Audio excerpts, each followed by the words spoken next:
তারা আইসা কিছু কিতাব লিখতো, কিতাব লিখলে ওনারা এক পাল্লা কিতাব আরেক পাল্লা স্বর্ণমুদ্রা দিতেন, ওগুলা নিয়ে ছিল। তখনই এই যে মসলা মাসাইল, এই যে হাদিস ফিকা, এই কিতাবগুলো লেখা শুরু হয় এবং ওখানে নিয়ম করা হয় যে এইভাবে তোমরা খলিফাকে সম্মান দিবা, এইভাবে খাজনা দিবা, এই নিয়ম।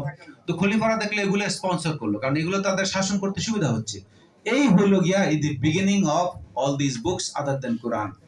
এরপরে তারা এইগুলো তখন ছিল শুরু, বাট আমাদের দেশে 1600, 1700, 1800 সালের দিকে এগুলো আস্তে আস্তে প্রচার হওয়া শুরু করে, কারণ তখন তো মুদ্রাক্ষরিক প্রেস ছিল না, হাতের লেখা দিয়ে অত প্রচার হয়নি। এইভাবে কিন্তু আসলে আমরা এক পর্যায়ে এই কিতাবগুলোর উপর নির্ভর করে কোরআন চলে যায় আমাদের অন্তরালে। কখন কোরআন তেলাওয়াত করি? রোজা আসলে। এই খতম, কয় খতম দিছিস? 5 খতম। দাদি মারা গেছে, এই 30 জন খতম দিতে হবে, খতম দেওয়া হয়। কিন্তু এইটা হলো আল্লাহর প্রেসক্রিপশন। আমার মনে হয় এটা বোধহয় সম্ভবত ইমাম সাহেব এরকম বলেন, এটা আল্লাহর প্রেসক্রিপশন ফর দি হিউম্যান, যে এইটা পালন করলে তুমি ভেস্তে যাবা। এখন আপনি যদি প্রেসক্রিপশন খালি খতম দেন, না বুঝা ওষুধ না খাইয়া, আমরা কি ভেস্তে যেতে পারবো?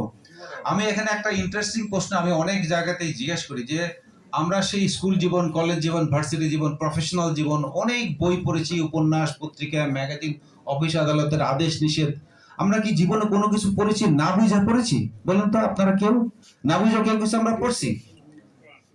একমাত্র কোরআন পড়ছি না। Yes, yes.